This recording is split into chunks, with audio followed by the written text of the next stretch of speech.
welcome, Jose, and thanks for joining us on the first of our Real series. Congratulations on reaching your first final as Real Madrid coach. Fans are delighted, the players seem really united, but how did you feel to lead them to that? No, I think it's just a little step. It's not what I want for my team. If you tell me that in my period at Real Madrid, the highest moment was to play a King Cup final, I would be very disappointed. It's just a step, it's the first step.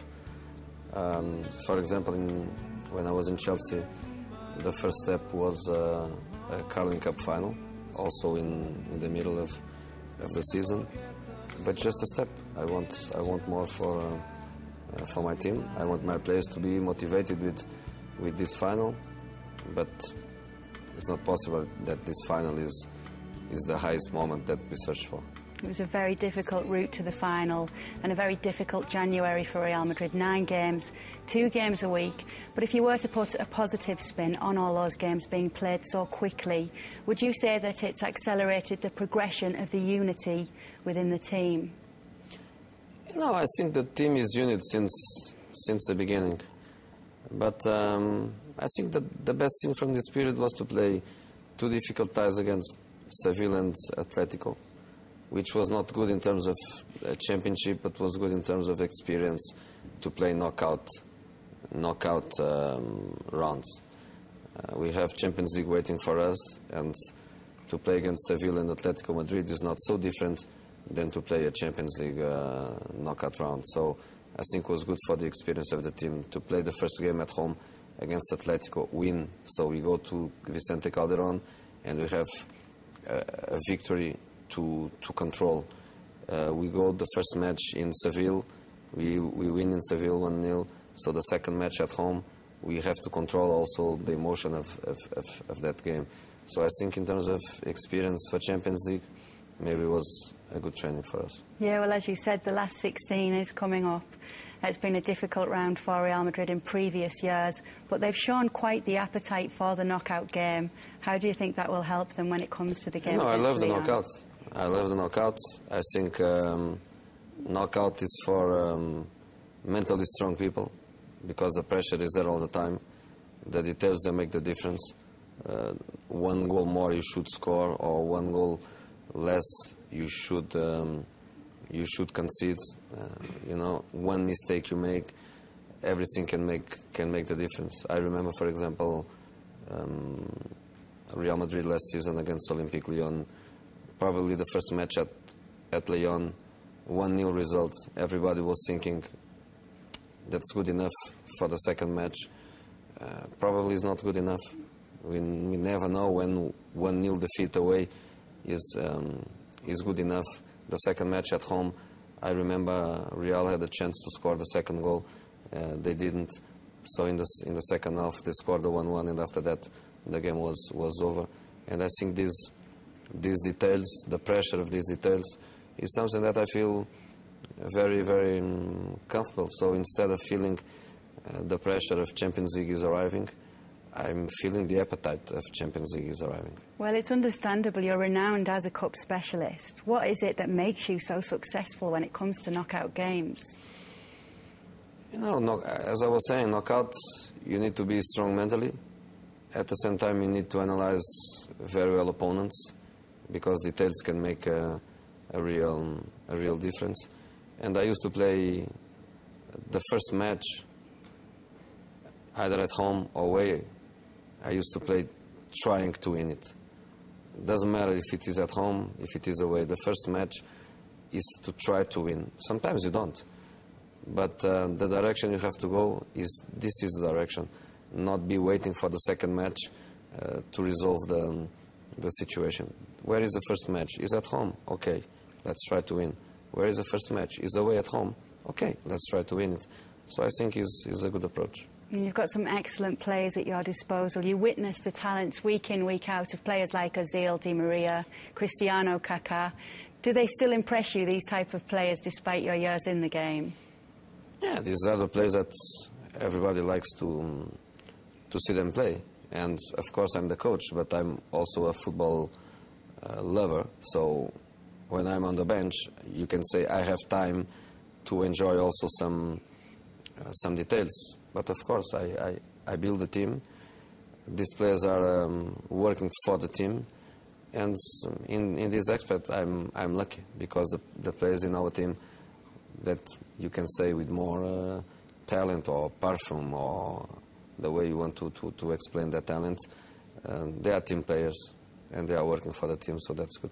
Have you been impressed with anybody in particular? In my team? I can say that, for example, Arbeloa is the kind of player that doesn't impress people because he's not Maradona or Zidane or this kind of super player, but he's the kind of player that impresses coaches, and he impresses me. Why does he impress you?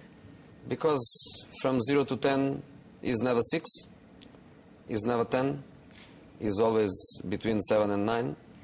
You can always rely on him. He plays against many times the best player of the opponent, and he puts that opponent in the pocket. And I'm very, very calm on the bench when he's playing either on the right or on the left. Of course, on the left he can't attack because it's not his natural position, but he's the kind of player that you need in your team. Fantastic. Well, you've managed the likes of Porto, Chelsea, Inter Milan and now Real Madrid, some of the biggest clubs in the world. How do you deal with the pressure that comes with being a manager of such big clubs? I don't deal. I don't feel it. I don't feel it. I feel exactly the same responsibility to play Real Madrid against Atletico Madrid than when I was in Unión Leiria playing against another small team in Portugal. A match is to give the maximum you can, is to try to win, and is also to enjoy. So it doesn't matter if it's a small or big one. You just have to enjoy and feel privileged to do it. In football, you've worked with and alongside some of the biggest names in the game, some of the biggest coaches you've come up against as well. Who's been your biggest influence in your coaching career? I think myself. Thinking alone, asking questions to myself, studying reactions I had, studying decisions I made, studying what happened during the match, what I felt during the match, what I thought during the match, trying to find training exercises to explore some points I think we need to explore. So I think was me, against myself. Well, nobody better to rely on than yourself. Who outside of football has influenced you in a positive way? You know, I'm married for more than 20 years. So you can imagine that we share a lot. And she doesn't like football. She doesn't understand much about football. But she knows me well. So I can say it was always a good influence on me. How many people do know you well, the real Morinho? A circle of family, which is not big, and a circle of friends outside football, which is not also big, and the people that work with me in all the clubs, and there are a lot in between players and directors and staffs, because to these people I open myself completely, and they know exactly who I am and how I am. So they are the people that knows me better. You've made a huge impression on the world of sports, on the world of football. How would you like to be remembered? I'm not worried about that. I just want to leave on my kids the greatest memories. And in football, you make history with results. So I'm not worried about it. In 50 years, somebody will say, who was the first coach to win the FIFA Gold Ball, Jose Mourinho, who was one of the 3 coaches to win 2 Champions League with 2 different clubs. I was one of them.